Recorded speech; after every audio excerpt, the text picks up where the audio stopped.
Hey everyone, welcome back. Today, we're going deep on something that might be secretly messing with your retirement plans. Oh, tell me more. It's all about loss aversion. We're checking out this video from Tutor2You on YouTube about how this sneaky psychological bias can really mess with our investment decisions, especially when it comes to saving for those golden years. Interesting. I'm all ears. Okay, so let me ask you this. Would you be more stoked about finding a 20-pound note just lying on the street? Or would you be more relieved about, not losing a 20-pound note you already had? I think probably not losing the money I already have. Yeah. Avoiding that loss, for sure. Right. Most people feel that way. Makes sense. The pain of losing that money just kind of stings more. That's loss aversion in action. So it's like this built-in thing where our brains are wired to really zero in on potential losses? Exactly. It's this quirk, right, where the pain of losing something feels so much stronger than the pleasure of gaining the same amount. Wow. So our brains are kind of playing tricks on us when it comes to risk. Totally. And to show just how powerful this bias can be, this Tutor2You video uses a coin toss example.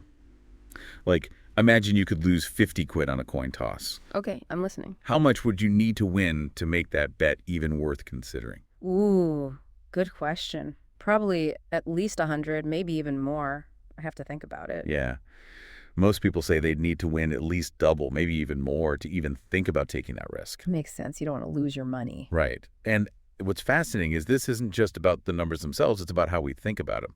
And that's where things get a little mind-bendy with this concept called prospect theory.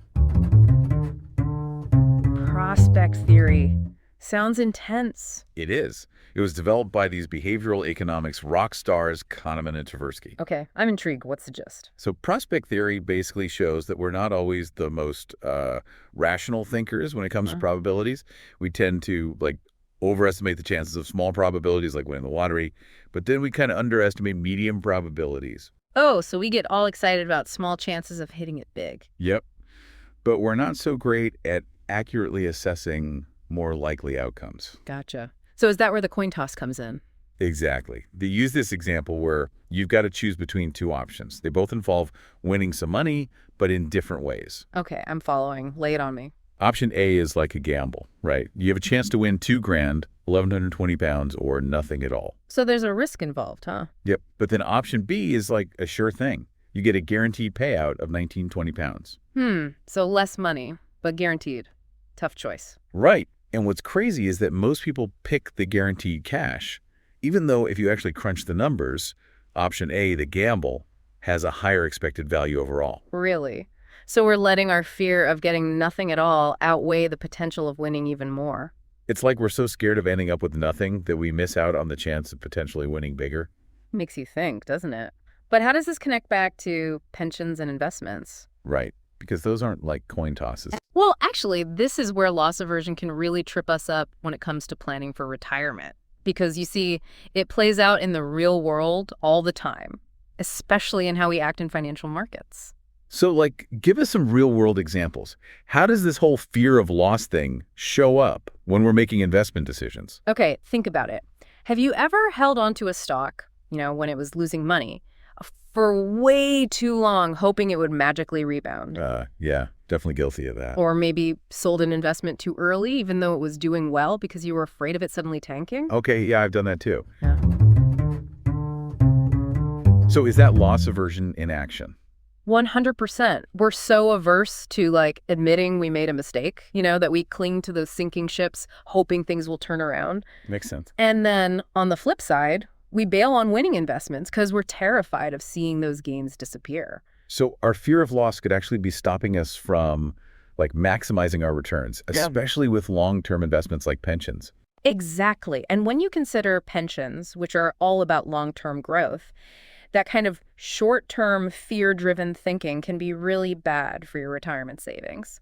It's like we're letting emotions get in the way of making smart decisions about our financial future. It happens all the time. And when it comes to something as important as your retirement security, you really want to make sure you're making decisions based on, sound financial principles, not just gut feelings.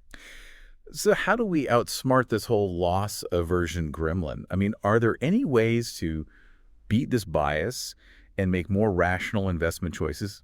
especially when it comes to pensions. Absolutely. There are some really smart ways to handle this. One of the most fascinating examples is something called the Save More Tomorrow plan, developed by this brilliant behavioral economist named Richard Thaler. It's a perfect example of using psychology to actually nudge people towards better financial behavior. Okay, so tell me more about this Save More Tomorrow plan. It sounds like it could be a game changer. It's incredibly clever. So basically, your contributions to your pension are only taken out when you get a pay raise. That way, you never actually see a decrease in your take-home pay. Oh, that's smart. So we never feel the loss because we're only contributing money we didn't have before. Precisely. It's like a sneaky way to sidestep loss aversion altogether. And the results have been pretty amazing. People who participate in Save More Tomorrow plans end up saving way more for retirement. That's incredible. So even though loss aversion can feel like this powerful force holding us back, there are ways to outsmart it. Absolutely. It's almost like we can design systems that work with our psychology, not against it. That's the key. And it reminds us that we're not just slaves to our biases, Yeah. With a little understanding and clever design, we can actually nudge ourselves towards making better financial decisions. This is seriously eye-opening. We've uncovered how loss aversion can mess with our investment choices, but also how strategies like the Save More Tomorrow plan can help us overcome it. But don't go anywhere. When we come back, we'll keep exploring the world of loss aversion and how it affects our financial well-being. Welcome back to our deep dive into loss aversion. We're going to keep digging into how this sneaky psychological bias can affect our financial well-being, especially when it comes to long-term goals like retirement. Yeah, I'm already starting to look at my own financial decisions differently after that last part. Yeah. So before, we were talking about how understanding loss aversion can help us make smarter choices about our pension savings. But I'm curious, how does this play out day to day when we're managing our investments? That's where things get really interesting, because loss aversion can make us do some pretty counterproductive stuff, especially when the market takes a dip. Like when stock prices drop, our gut reaction is often to sell, sell, sell. Oh, I know that feeling. It's like watching your money disappear and your brain is screaming at you to do something, anything to stop it. Exactly. But the important thing to remember is that those short-term market swings are totally normal. And reacting impulsively can actually hurt your returns in the long run. So don't panic and sell everything when the market drops. Right. Think of it like this. When you plant a seed, you don't dig it up every few days to see if it's growing. That's a great analogy. You got to give it time to take root. Exactly. And it's the same with investments. Those short-term dips are like, little storms, they come and go. What really matters is the overall trend over time, and historically, the market tends to go up. So the key takeaway is to stay focused on the long game, right? Don't freak out and sell when things get shaky. You got it. And that's where having a solid investment strategy is crucial. A good strategy can help you ride out those bumps. By diversifying your portfolio, you can spread your risk and make the impact of any losses smaller. It's like having a safety net for your investments. Diversification. Yeah. I hear that word all the time, but honestly, I don't really get what it means in practice. Sure, it just means not putting all your eggs in one basket. Instead of putting all your money in one stock or one type of asset, you spread it across different investments like stocks, bonds, real estate, even things like precious metals. That way, if one investment takes a hit, the others can kind of cushion the blow. Oh, I see. So if one part of your portfolio is doing bad, another part might be doing well, and that helps to even things out. Precisely. And the great thing about diversification is that it helps you manage risk without necessarily giving up potential returns. There are actually a lot of tools and resources out there to help you build a diversified portfolio that matches your risk tolerance and your goals. So are there any resources you'd recommend? A lot of people, including me, feel intimidated by investing. It's like we need to learn a whole new language. It can definitely seem that way. But don't worry. There are a ton of options available to help you navigate the world of investing, even if you're not an expert.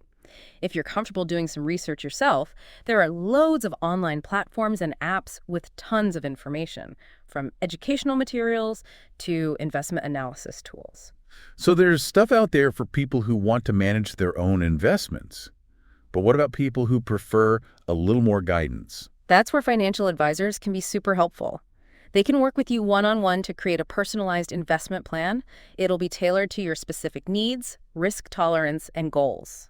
Think of them as your financial Sherpa guiding you through the whole thing. A financial Sherpa. I love that. So whether you're a seasoned investor or just starting out, there's help available to make smart decisions about your financial future. Exactly. And remember, it's never too early or too late to start planning for your financial well-being. This has been so helpful. I feel like I'm starting to wrap my head around this whole loss aversion thing and how it can affect our financial decisions. Me too. Mm, It's definitely something to keep in mind as we navigate the world of investing and plan for our future.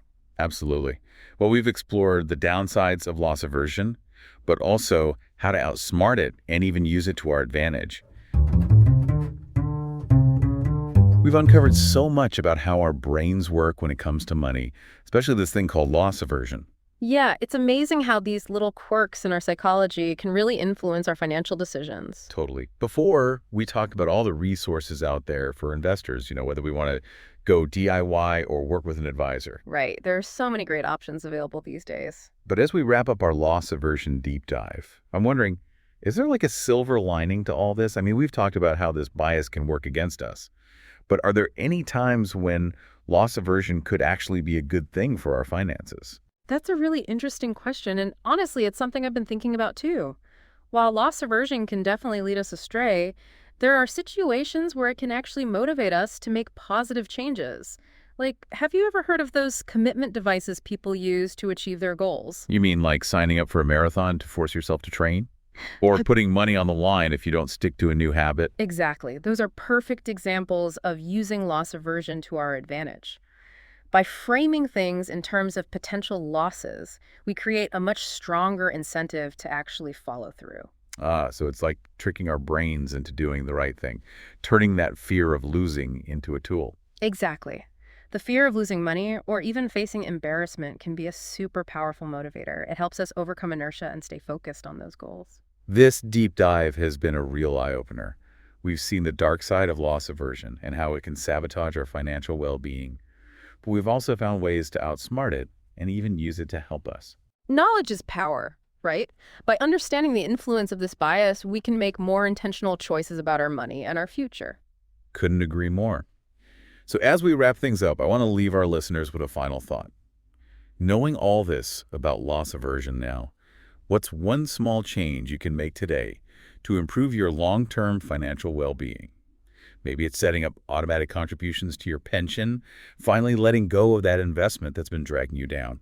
Or even just shifting your perspective, focusing on long-term growth rather than getting caught up in the day-to-day ups and downs of the market. Time is on your side. Great point. Even small changes can make a big difference over time. Hmm. Thanks for joining us on this journey into the world of behavioral economics and the power of loss aversion. We hope this has given you some valuable insights to help you navigate your financial journey. It's been a pleasure. Until next time, keep learning, exploring, and diving deep.